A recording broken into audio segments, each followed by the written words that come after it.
You're listening to the Field Coach Experts podcast, where we share the secrets of franchisee support that are unlocking hidden profitability in progressive brands across North America.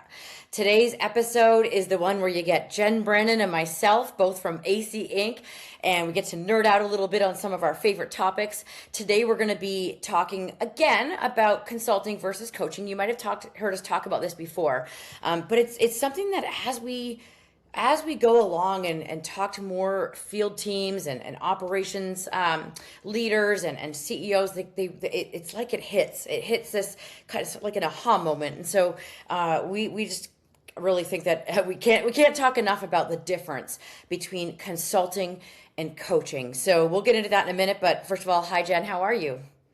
I'm good, and I'm happy to be here. It's always fun to do these podcasts with you because the rest of the time we're dividing and conquering and having our own guests on. So it's always fun to come together. It's one way for us to get to hang out besides meetings, but like kind of just to chat about what we are both so passionate about and why AC Inc. exists. So that's it, right? Yep.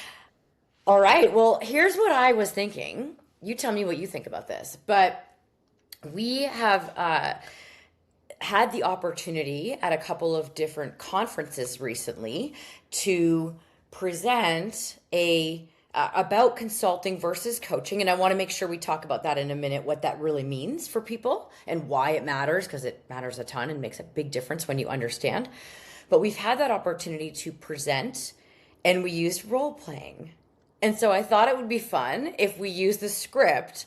And because not everybody was at the conferences that we were able to present this at, they can get a taste of it through the podcast today. The most recent one we had the opportunity to present at was the annual IFA convention. And we got to do that all-day workshop, which Steph on our team really did all the heavy lifting on. I say we, it was really mostly Steph, although you were an actor, quote unquote. I'm doing quote, air quotes or finger quotes or whatever. You were an actor for this role playing, and it seemed to really land well for people that we use this role playing. So if you're down for it, we'll do that today. Okay, I better. The Oscars was the other night or a while ago. I don't think I'm going to be winning any awards, but I'm up for a little role play. Okay, and I mean the whole thing is about getting the point across. So we'll see if we can get the point across here. But before we do, so let's quickly chat for those of our listeners that maybe are newer to listening to us and haven't heard us talk about this. Let's hear your definition of the difference between consulting and coaching and why it matters. Well, first, sort of the difference, and then let's definitely get into why it matters.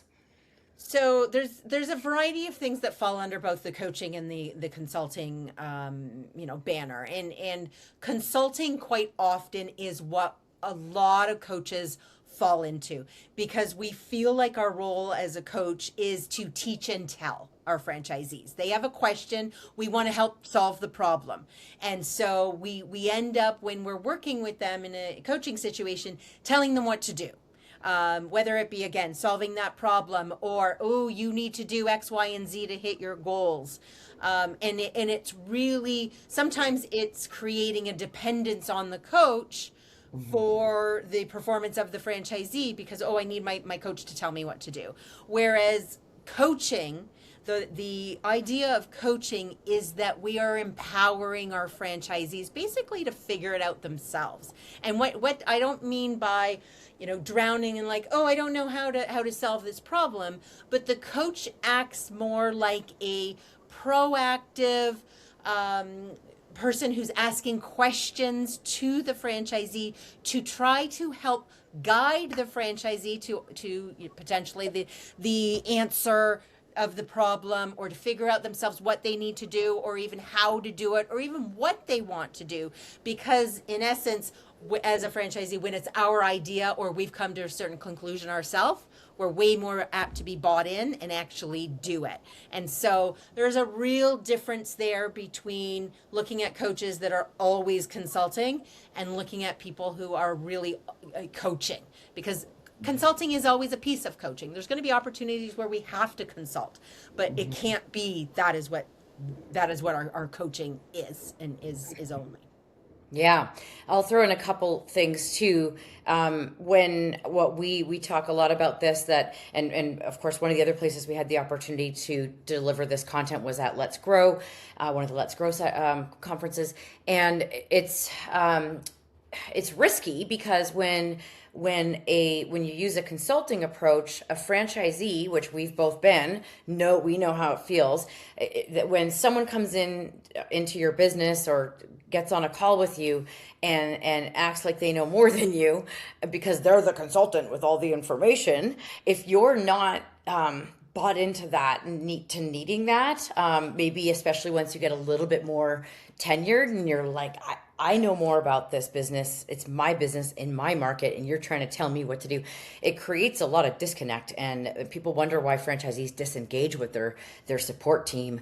Well, it often is because of this kind of thing, and like you said, it just creates dependency, and then we wonder why coaches are all burned out because, right? Because what I mean by dependency is that now the franchisee can't figure out, as you said, to solve problems themselves because we just give them all the answers.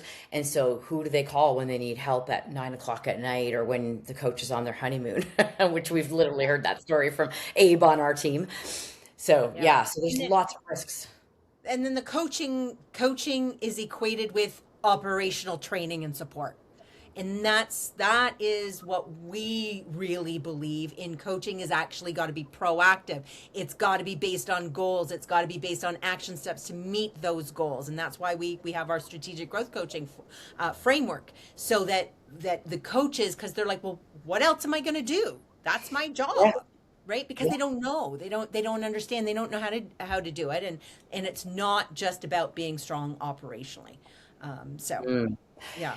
Yeah, that's interesting. I literally just got off facilitating our C-suite roundtable, which is for C-suite franchisor leaders, and we were just talking about this exact challenge of that. So that's just, yeah, it's so top of mind, that the operations, is the default because it's what the coaches know, and coaches or support team members, and you know they feel like if they can provide a solution, they feel more credible and like they're giving value. We've talked about this on other episodes of our podcast, and so you can't really blame them for going there. But especially if they've never been taught, so um, yeah, I'm kind of excited to do this role playing.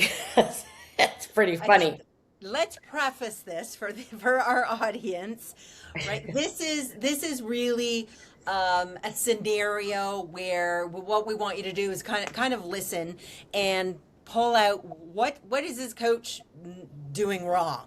Really, this is not the greatest scenario ever, but it's designed that way. And you're going to see the coaching versus consulting, but you're also going to see other things that are all part of what we do when we're working with training coaches or working with brands. Is really how do we create impactful and valuable and effective coaching sessions. So role play number one definitely is not it. So Yeah, we let's could have left it like, guess which one is the right way and which one's the wrong way. I mean, and yeah, so no, but I mean, and there's elements in each of them that you could sort of say are good or bad. But yeah, that's a good point. So yeah, we're trying to show the what kind of first we'll start with the kind of they'll figure it out, the what not to do. And I would encourage people, get out pen and paper right now while you're listening if you can, and write down what you hear right away that sounds more like what we talked about, where it's coaching, it's giving answers, it's I'm the one that has all the solutions, it's not creating buy-in, it's just expecting the franchisee to listen and take action. uh, See what you catch. That's right. Sound good? Okay, yeah. Absolutely. Mm-hmm. Okay, so Let's I'm going to be the coach and you're going to be the franchisee, because that's, I mean, you're a really good grumpy franchisee. I was one of those franchisees that was like, I've been here a long time, Yeah. I'm doing well. Why would I need to meet with a coach? Yeah, That you was you were like, but it was like you were. I don't waste my time. Like if you can't bring me value, and you probably had enough experiences with quote unquote coaches or support team members who hadn't brought you value so you were like, I just want to go try to grow my business. So I don't need you. But yeah, so that's who you're going to be, and I'm going to be the coach, and your name's going to be Heidi. All right. Random. I don't know. I don't know where that came from. Anyway, so Heidi, this franchisee, is 8 months in, and she has a manager who frequently calls out, like calls in sick, I guess that means, and underperforms. Her lead target is 40 per week to hit her revenue goals. She has hit 14 this week, so short from 40 to only 14. Okay, and yeah, to preface this, like I don't even think I've ever read this, so I would have practiced. No, I think it'll be better if I'm just not practiced. It'll be more fun. Okay, we get on a call. We're on a Zoom call. Hey Heidi, how are ya? I'm okay. Oh, how's it going? Honestly, not great. My manager called out twice again this week. I covered everything, and I'm just not happy with this business right now. Yeah, that's frustrating. Well, anyway, I pulled your dashboard before the call. I just got it up, and your leads were at 14. Your target is 40, so we've got to fix that. Yeah, I know. Well, what happened? I don't know. I've been busy. I feel like I haven't had time to do anything consistently. Well, you need more leads, so you need to get more leads. You know, you've got to use, like, to get more leads, you've got to use the outreach script. You got to make sure follow-ups are happening. You got to stay on top of tracking and post more maybe on social. Okay, but how am I supposed to do all of that if I'm covering for my manager all week? Well, you just have to prioritize lead gen. That's your key number. Because if you hit 40 leads, then everything improves. Okay, I'll try. Well, and you've got to hold your manager accountable too. Like maybe have a conversation with her. But first, let's focus on the leads. So you should block more follow-up time in your schedule, use the script on every call, and push harder on the marketing. Okay, I just feel like I'm working nonstop and still falling behind. I was hoping by the end of the year I could take Fridays off with my son, but it doesn't look like that's going to happen. Well, you probably shouldn't be thinking about taking Fridays off right now. You need to focus on growing this business. Okay. If you can close 3 deals this week, revenue goes up and you'll feel better. So, got this? 40 leads, follow the script, more follow up, talk to your manager. Anything else you want to talk about? No, I guess that's it. All right, well, let's see what next week looks like. Click. Okay, that was fun. Okay, so here's the thing, everybody that's listening. I'm not kidding. Like, this is not a stretch. And it's not because, and I'm hoping that people caught some of the issues there, but you know, it's coaches feel pressured to, they default to this authority almost position and checklist because they don't know any different. So that's how it pans out. So should we chat about some of the, should we do or maybe we do the other one first? Or what's the better way to do this? Do we I chat think about what we, Yeah, let's chat about what went wrong there. What's some of the obvious things that, because I'm sure our listeners are like, okay, nobody would act like that. Nobody does that. Maybe not in your brand, but we observe a lot of coaching calls, and we see all kinds of different things. So well, it could be the elements of this. Like maybe a call wouldn't be this whole call would be like this, but right. but we do see where there's bits and pieces of these things happening, and again, it's because they don't know what else to do. So, well, okay. So, Jen, what's one of the first things standing out for you that you know that it was a problem? Well, as a franchisee, lecturing me and telling me what I need to do and not hearing what I'm saying, like Heidi is not doing any of the things that this coach told Heidi to do. Because like isn't going to go do the things. Because she's overwhelmed. The manager issue, the coach never helped her walk and talk through the manager issue. It was just like, well, you talk to your manager. That's going to do no good. This whole coaching call was very ineffective and not valuable for the franchisee at all. And there's nothing we hate more than being lectured at and told what we're supposed to do. So I think this coach did no active listening whatsoever. Hmm. Didn't ask any motivational questioning, was talking, we talk about the 70-30 rule, was definitely talking way more than the franchisee. So because they weren't asking any good questions, they were more like, explain to me why this is, right? That's a question, but there was no constructive questioning to get the franchisee to think of, okay, what could I do about this manager problem? What Yeah. might that look like, right? And a good coach is going to ask those questions to help me problem solve it and figure out what some next steps are, what some actual action steps are. Yeah, and also making a lot of assumptions, like just just yeah, you go out there and use the outreach script. Like, how do you know she's not? How do we know Heidi isn't using it? Like, there's no like you said, back and forth and active listening and motivational questions. Like, here, just go do this. And then Heidi tries to say, like, I can't. And yeah, and it's just like, well, try, just go, just go do this. Yeah, Yeah, super unrealistic. there's no productive or constructive help to figure that out. Okay, we've got this manager issue, but you still need these 40 leads. How can we balance the time? What might it Yeah. look like? How can you protect some time, like, or whatever it is, really helping figure out what Heidi can do and will do, Hmm. even if it's baby steps. And then also not tying the target to the goal. Like, if the goal is, she mentioned, I'd love to be taking Friday afternoons off with or Fridays off with my son. What about, if you want to get there, here's some things, like, well, not, I wouldn't, ideally it would be like, let's brainstorm some things that you can do to get there, right? And then come up with those steps together.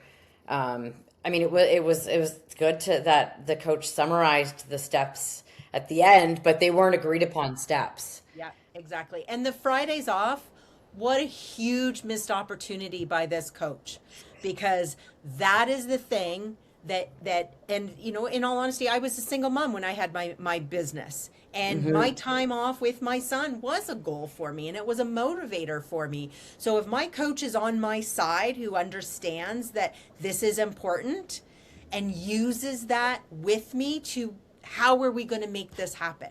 Right? Yeah, Hmm. you may not be able to do it now because of the situation, but just being like, okay, well, suck it up, buttercup. Like, Hmm. you can't do it now. Like, that's not going anywhere. Yeah. Using it and being my partner to figure out how can we work toward you getting those Fridays off so you can have time with your son. That's going to open up a really constructive conversation Yeah. with a good coach. It's such a missed opportunity. Well, and especially that, like, a lot of franchisees wouldn't have even thought to say that. That, like, they just think that they have to be successful often because the brand expects a certain target out of them. Like, oh, this is the target, so we have to hit that. And so, like, even just in this case, Heidi gave it up. She offered what it was, but we see so many, sadly, coaches not. Again, they're just not trained to do this, but they don't know to find out what's going to drive the franchisee behind on the other side of the call. So, Right. And the 40 leads, my question would be, whose goal is that? Is that yeah, you, Mr. Franchisor or coach, telling me my goal is yeah, 40? Am I bought into my goal being 40? Do I hmm, know what 40 is going to give me? Have we worked the math through? And you've shown me that 40 leads reverse engineered is actually going to get me to whatever my revenue goal is, which is going to get me to, maybe it's this month, which will get me to my quarterly goal, my 1 year goal, and my Fridays off with my son, hmm, or whatever it might be, right?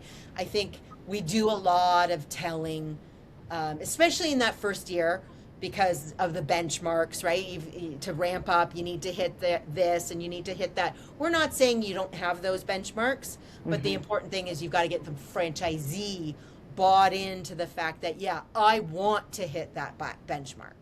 That Yeah, is important connecting to it to me.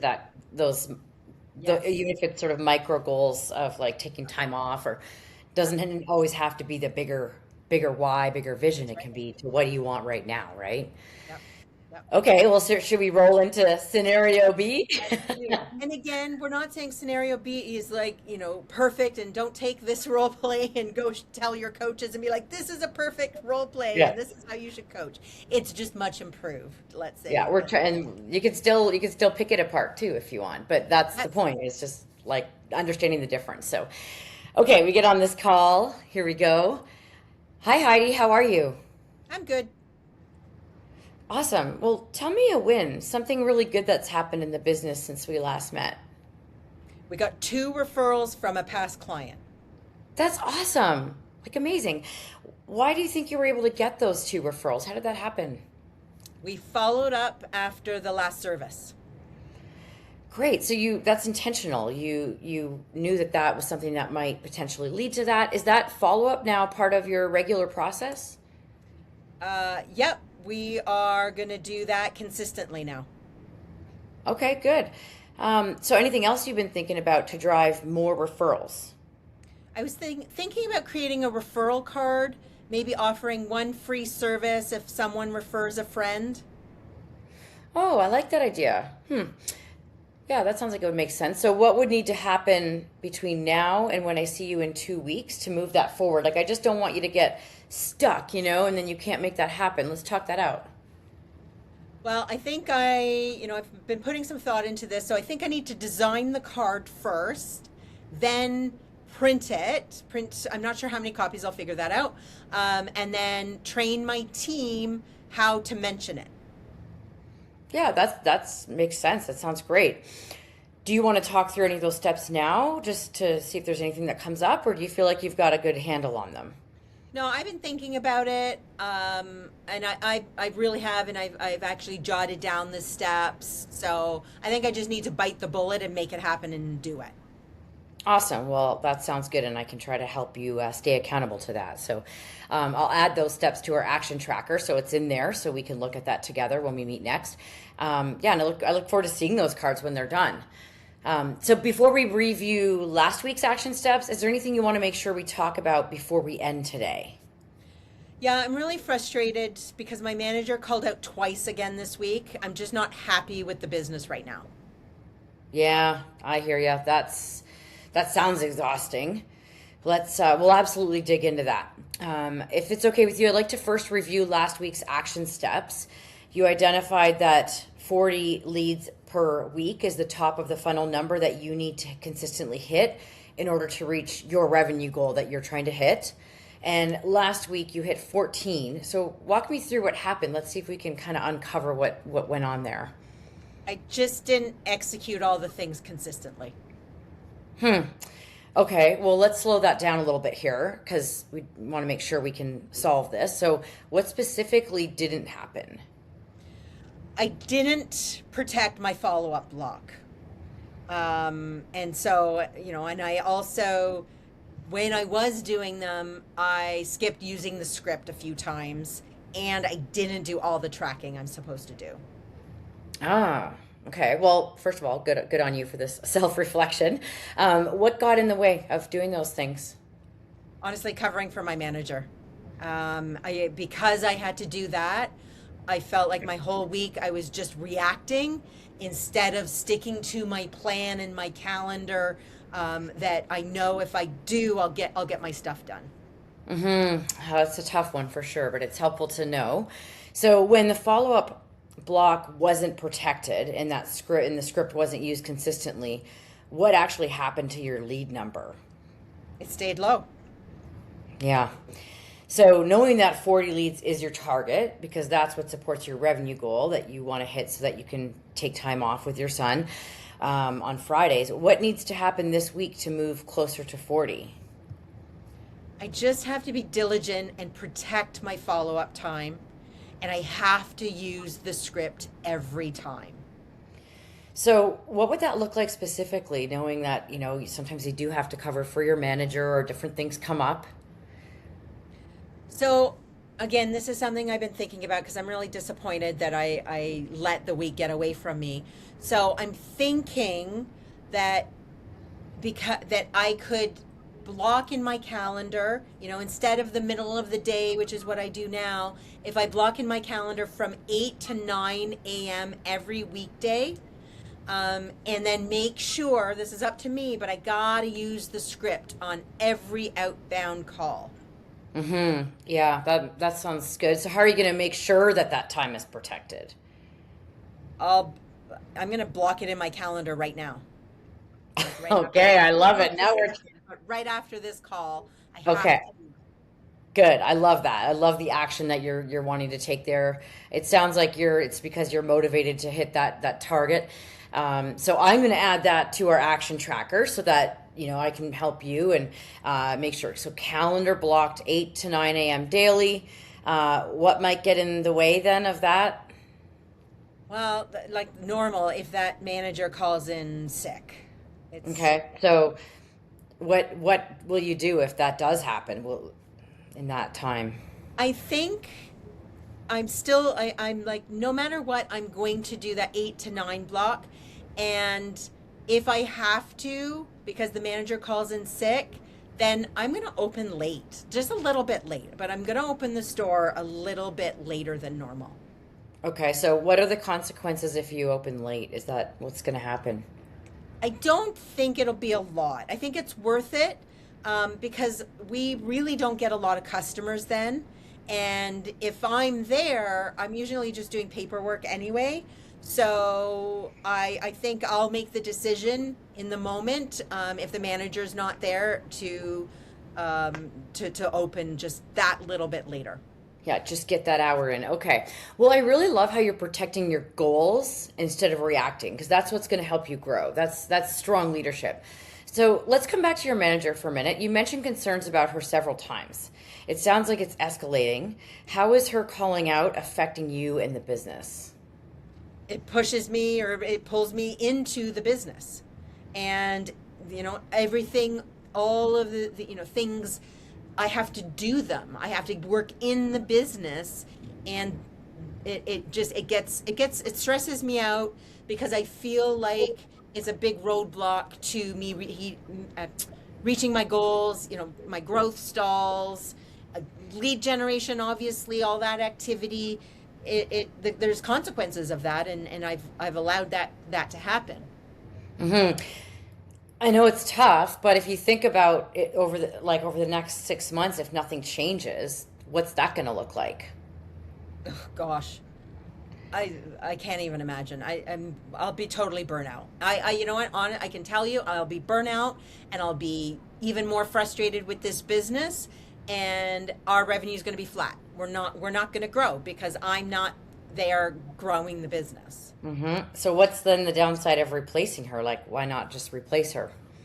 Oh gosh, because it's the overwhelm of me trying to find somebody new.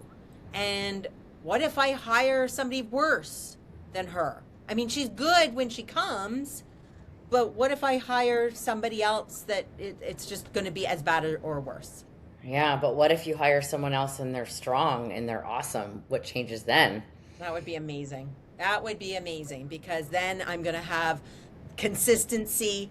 She's going to run the business, run the store, and I will focus on working on the business, growing the business. My life won't be, excuse me, chaotic, and all over the place because Hmm. I'll be focused on what I need to be focused on. So as you hear yourself saying that, which path would you rather choose? Oh my gosh. Yeah, I guess, right? I've got to replace this manager. I've Mm-hmm. been avoiding it because I've been doing a lot of crossing my fingers and hoping that she will show up, but she's Mm-hmm. proven time and time again that she's not serious. So I Yeah. guess I've got to replace her. Yeah, it's funny how once you talk it out, sometimes you realize it, right? And you just know. So, okay, so it sounds like you've decided that you want to replace the manager and you're ready to move forward. Is that right? Yep, I'm going to do it. Okay, well, we want to make sure that this actually happens, that I help you make this happen and hold you accountable. So, what are the first action steps? Let's make sure you've got that. Okay, so if I'm gonna replace her, I guess I've got to just look at the job description that I have for that role, and if I need to update it at all, I will. And then I guess before I post it, I better have a conversation with her. So I'm going to prepare for that because I'm going to have to document. I haven't really documented much. I'm going to have to be prepared and document all of the things, schedule the conversation. I need to do that as soon as possible so that then I can post. Hopefully, I don't know if this will happen, but hopefully she'll stick around. But she may quit on the spot, but I guess it's a risk I'm going to have to take because short-term pain for long-term gain, I guess. Yeah. Do you want to talk through the details of any of that, or do you feel like you have a good handle on all of that? No, I think I'm good. I think I know what to do, but if I get into any trouble or I'm not sure, I'll reach out to you for your guidance. Okay. Well, I'm going to add that then to the action tracker. So we've got that when we meet next. And I'm just looking at the time here, and we're almost out. So let's review everything that you've committed to. So we've got the referral card design printed and the team trained on that. We've got the calendar blocked 8 to 9 a.m. daily, script used on every outbound call, leads tracked daily, job description updated, performance conversation scheduled. So if you get stuck, yeah, send me a note. We can jump on a quick call and work through whatever obstacle comes up. And I know how important your goals are to you, and I don't want barriers slowing your momentum. If we can work around them together, that's what I'm here for. So otherwise, if we're good, I'll see you in 2 weeks. Thank you. I'm so glad to have a clear plan, and I feel really good about the focusing on the lead gen when I can, and not when I can. Every day between 8 to 9. I take that back. I like that. You And caught yourself. I did, and I feel good about. I have to find a new manager. I can't go on like this. So I feel really. Okay. Thank You you. sound resolved. That's awesome. Okay. So I'm looking forward to our next call. I hope you have an awesome day. See you then. Okay. But now we're back to the podcast. That was fun. Okay, over. Yeah, now, okay. So now, just in the intro, we'll maybe do a couple of debrief points about this. I don't know what's for you, Jen, standing out that we should make sure people picked up on. Certainly active listening, right? Like, that. Actually, tell what you mean by that. Like, give me an example of where there was active listening compared Yeah, to. because people always think, oh, we're good listeners, but active Mhm. listening is really engaged, and there's techniques around how to active listen, and one of those techniques is repeating back what you understood. So if somebody says something, it's like, okay, so you think this, or you, and I can't remember the exact words she used in the script, but so what I understand to be is X, and it really makes that person realize, yeah, they've heard what I've said, right? Even summing up what I understood you to mean. So I think the good active listening, didn't brush whatever I said, away so they could focus on whatever their agenda was. I think those were some key things.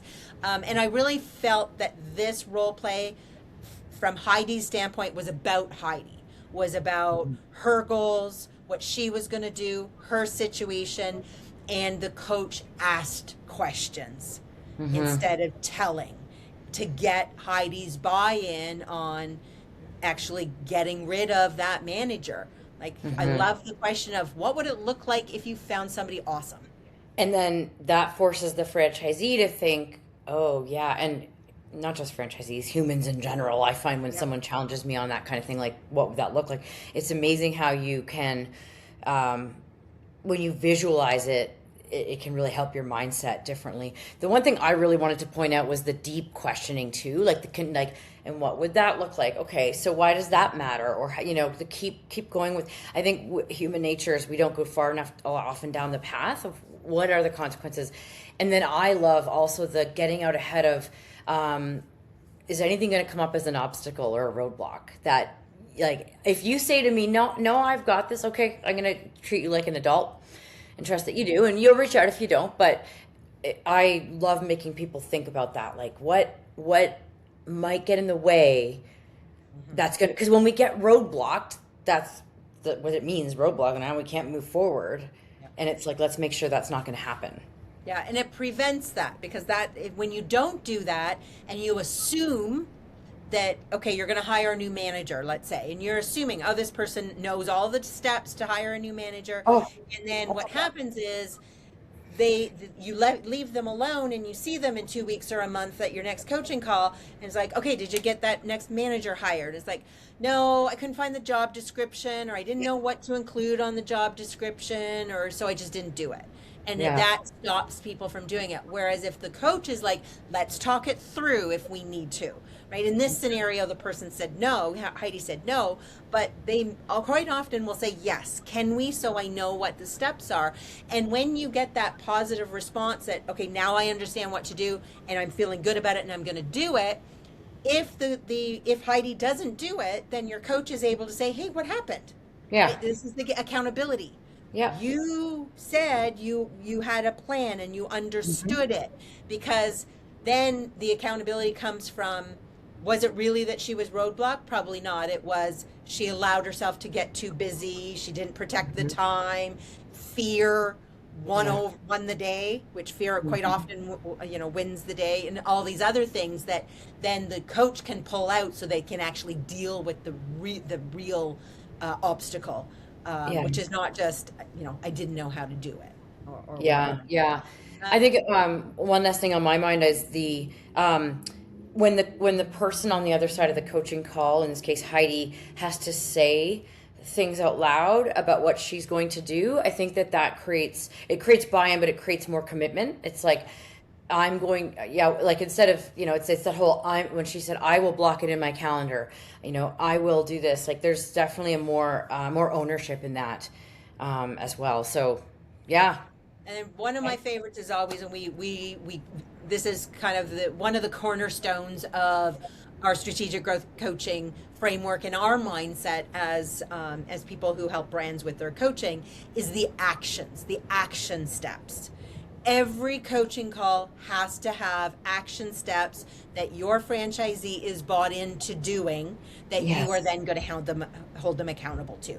Because if there's not, you're not working toward anything, right? It's not clear. And then it's just, we've had this conversation and maybe we've gone through all of the different scenarios and come up with solutions, but do we actually have any concrete action steps? So capturing those somewhere, ideally somewhere that the franchisee also has access to them, because we know, and I was a franchisee, I can say, if I didn't write them down or if I didn't have them somewhere, they're going to come out of my brain.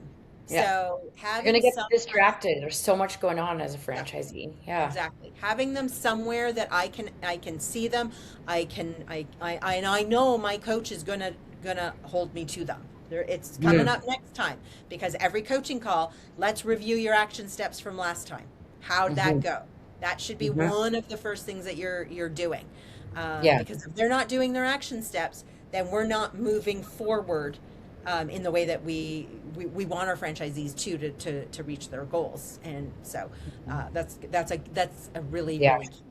Yeah, the action, and also with a touch of human element, as we always say, right? Like, not just, I mean, if Heidi gets on the call and she's like in tears and stuff, let's talk about your action steps, isn't what we're saying. We're saying on a normal day, and also like just starting with icebreakers and all that. We didn't go into agenda stuff, but that would be a piece of it as well. So here's what I'm thinking. We've got to do a Go Be Awesome challenge. Okay. So what's one, I'm going to ask you for it, because that's kind of how we do this. Okay. But it's something, it could be something we already talked about here, that somebody listening to this, specifically say if they were somebody that supports franchisees, like an FBC or a field coach or regional manager, whatever, they could go do and try this week. Out of all those things, what's something you think that they could just go try this week with a franchisee on a call? Talk less, ask more questions. Yeah. That's good. Simple. Yeah. Just keep like, why would that, or what would that look like? Or why does that matter? Or what's on your mind or whatever. Right. So, okay. That was nice and short and sweet, easy. Well, thanks JB for being on the podcast with me. As always, it's fun fun to get to do this. And thank you for everybody that's listening. We appreciate your support and enthusiasm for the mission that we're on at AC Inc. As always, our goal is to leave you with actionable and simple ways to modernize your field coaching and unlock the hidden profitability sitting right inside your brand. So if something shifted today or sparked a new idea for you, be sure to pass the episode along or reach out to us. And we're always here to help you go deeper into how you can modernize your field support, whether it's in small ways or all rehauling the whole thing. So you know where to find us. Until next time, go be awesome.